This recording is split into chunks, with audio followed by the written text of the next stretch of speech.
सभी साथियों का प्रकाश की राज चैनल में स्वागत है।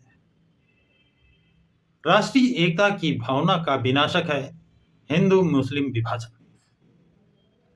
बाबा साहब डॉक्टर भीमराव अंबेडकर। बाबा साहब ने ये बात क्यों कहा था, और कहा था तो आज से करीब 90 साल पहले उन्होंने इस बात को कहा था। क्या ये बात सत्य साबित हो रही है? आज के परिप्रेक्ष्य में अगर उसे देखा जाए तो बाबा साहब की बात का कितना वजन था। ये सब कुछ जानने के लिए इस वीडियो को आपको अंत तक देखेंगे तो आपको सच्चाई का पता चलेगा। तो साथियों, ये बात है 18 जनवरी 1938 को मुंबई प्रांतीय असेंबली की बैठक का प्रारंभ हुआ। ना पाटिल ने लोकल बोर्ड कानून बिल असेंबली में रखा। इस बिल में नॉमिनेशन की पद्धति को रद्द किया गया है। नॉमिनेशन जो कर दिया जाता था, नॉमिनेशन उसे रद्द कर दिया गया है। अब उसकी जगह अस्पृश्य और महिला वर्ग को संयुक्त चुनाव क्षेत्र में जगहें आरक्षित रखी गई हैं। यानी अब संयुक्त चुनाव क्षेत्र से चुनकर आएंगे उनके लिए रिजर्वेशन आरक्षण दिया गया है। किनके लिए? अस्पृश्य समाज के लिए और महिलाओं के लिए।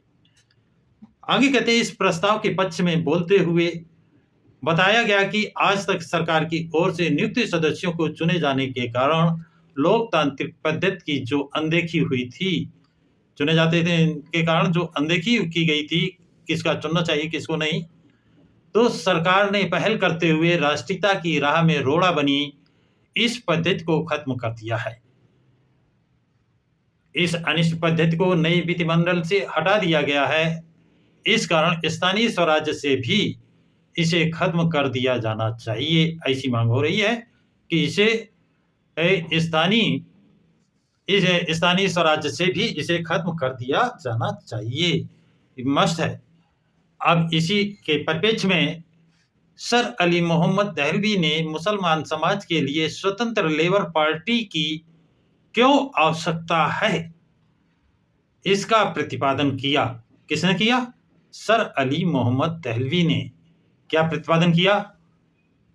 उन्होंने जो प्रतिपादन किया है कि मुसलमान समाज के लिए स्वतंत्र लेबर पार्टी की आवश्यकता है। उस समय कांग्रेस एक पार्टी थी, दूसरी बाबा साहब की पार्टी स्वतंत्र लेबर पार्टी थी। तो उन्होंने कहा मुसलमान समाज के लिए स्वतंत्र लेबर पार्टी की आवश्यकता है, उसी में उसका हित है, ऐसा सर मोहम्मद अली दहलवी का मानना था। उसके बाद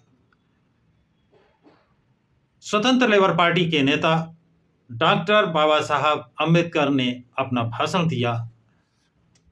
डॉक्टर बाबा साहब के भाषण के दौरान सभागृह में सन्नाटा छा गया, गंभीरता छा गई।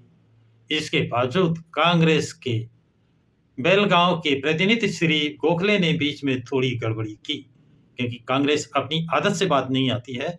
वहां सन्नाटा था, सब लोग सुन रहे थे, गंभीरता थी, लेकिन उसमें डिस्टर्ब करने का काम कांग्रेस के प्रतिनिधि ने किया था। कांग्रेस के प्रतिनिधि गोखले ने उसमें डिस्टर्बेंस किया। किन्हें? गोखले को जबरदस्त जवाब देकर डॉक्टर बाबा साहब अंबेडकर ने अपने भाषण में कहा, इस सुधार बिल में बहुत कम उन्नति के अलावा और कुछ नहीं है।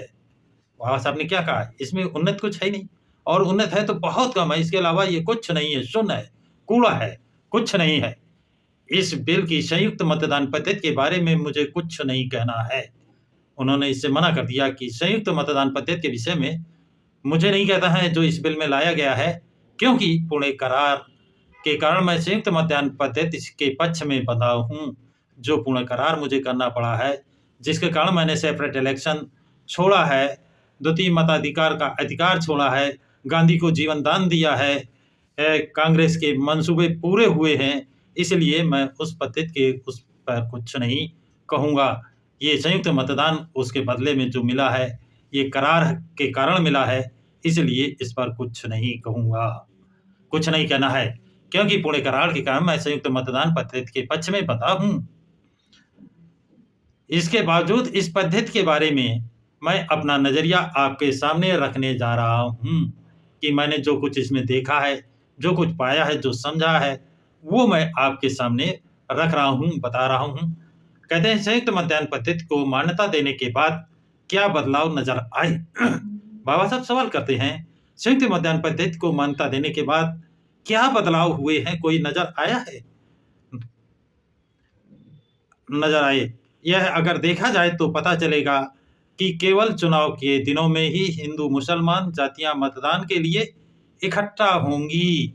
मतदान के लिए मतदान के दिन ही इकट्ठा होंगी और अपने अपने मत देंगी। लेकिन इससे इन दोनों समाजों की मानसिकता में क्या बदलाव होंगे? राष्ट्रीय एकता की जिस भावना के लिए संयुक्त मतदान पद्धति पर अमल किया जा रहा है, क्या उससे कोई बदलाव होंगे? मतलब मतदान के दिन हिंदू मुसलमान एकत्र होंगे, अपने अपने मत देंगे, क्या इससे कोई उनकी मानसिकता में बदलाव आएगा? कदापि नहीं। क्या मतदान पद्धति अमल किया जा रहा है, संयुक्त मतदान पद्धति, क्या अमल से कोई बदलाव आएगा? क्या बदलाव होंगे? ऐसा लगता नहीं है। चुनाव के दिनों के बाद वो दोनों समाज विभक्त ही रहेंगे। व्यवहारिक नजरिए से देखें तो ये भिन्न धर्मों के समाज बंधु कभी भी एक साथ एक चाल में नहीं रह सकेंगे। जो समाज धर्म के आधार पर बटा हुआ है, भेदभाव है, ऊंच नीच है, तो वो समाज जब एक साथ एक चाल यानी एक बस्ती में नहीं रह सकेंगे, साथ ही साथ खा नहीं सकेंगे, खा नहीं पाएंगे। खाना मतलब खाना साथ साथ बैठकर नहीं खा पाएंगे। बेटी व्यवहार तो असंभव की श्रेणी की बात है। मतलब खाना पीना रोटी बेटी का संबंध नहीं होगा। फिर केवल संयुक्त चुनाव क्षेत्र में इन दोनों समाजों में एकता कैसे होगी? बहुत बड़ा सवाल बाबा साहब ने किया। जब हिंदू मुस्लिम अलग अलग रहेंगे, अलग अलग इनकी धार्मिक परंपराएं हैं और इनका खाना एक साथ नहीं होगा, रोटी बेटी का संबंध नहीं होगा, तो फिर ये चुनाव समाज में कैसे एक साथ रह पाएंगे? ये असंभव होगा दोनों। तो इन दो समाजों में एकता कैसे आ पाएगी? ये सवाल बाबा साहब ने खड़ा किया है कि एकता नहीं आ पाएगी। एकता कैसे आ पाएगी जब अलग अलग रहेंगे, विचार अलग अलग होंगे। इनमें एकता लानी हो तो आज सारे सामाजिक बंधनों को झट से तोड़ना होगा। अब इसका हल बता रहे हैं बाबा साहब कि अगर आपको एकता लानी है तो सामाजिक बंधन जितने हैं उनको तुरंत तोड़ दिया जाए, उन बंधनों को हटा दिया जाए। और इसके लिए सबसे पहले हिंदू समाज को आना पड़ेगा, क्योंकि हिंदू समाज बहुत संकीर्ण मानसिकता का है, इसलिए उसे पहले आगे आना होगा, पहल करना होगा। केवल ऐसे बिलों से राष्ट्र भावनाएं जागृत करने की योजनाएं बनाकर यह योजना सफल नहीं हो सकती। बाबा साहब कहते हैं ऐसी केवल बिल और भावना जागृत करने वाली योजनाएं बनाकर लाने से, केवल योजनाएं बनाने से ये सफल नहीं हो सकती। ये योजना सफल नहीं हो सकती है, यानी ये योजना फेल होगी। इस सर्वसाधारण सुधार बिल में के संदर्भ में कहना हो तो इससे मेरी निराशा हो चुकी है। बाबा साहब कहते हैं इस सर्व सुधार कानून से मुझे तो निराशा ही मिली है, मैं निराश हो चुका हूँ, मुझे निराशा हो चुकी है। इस बिल में संतोषजनक बातें ढूंढना दरिया में खसखस ढूंढने जैसा ही है। एक उदाहरण का, एक मुहावरे का प्रयोग करते हैं बाबा साहब कि इस बिल में संतोषजनक बातें ढूंढना, यानी इसमें कोई बातें संतोषजनक नहीं है। इस बिल में संतोषजनक बातें ढूंढना, एक मुहावरा है कि दरिया में खसखस ढूंढना, दरिया में खसखस ढूंढना, जहाँ खसखस है ही नहीं, क्या ढूंढेंगे वहां पर, क्या मिलेगा? कुछ मिलने वाला नहीं है। तो ये थे बाबा साहब के विचार। क्या ये 1938 में बाबा साहब ने कहा था, क्या आज वो पूर्णतया लागू होते हैं? क्या हिंदू मुस्लिम एकता हुई है? क्या संयुक्त मतदान पद्धति का कोई असर हुआ है? जो सवाल बाबा साहब ने 1938 में किए थे वो आज और विकराल रूप धारण कर चुके हैं। कोई एकता नहीं, सिर्फ दमनकारी नीतियां चल रही हैं।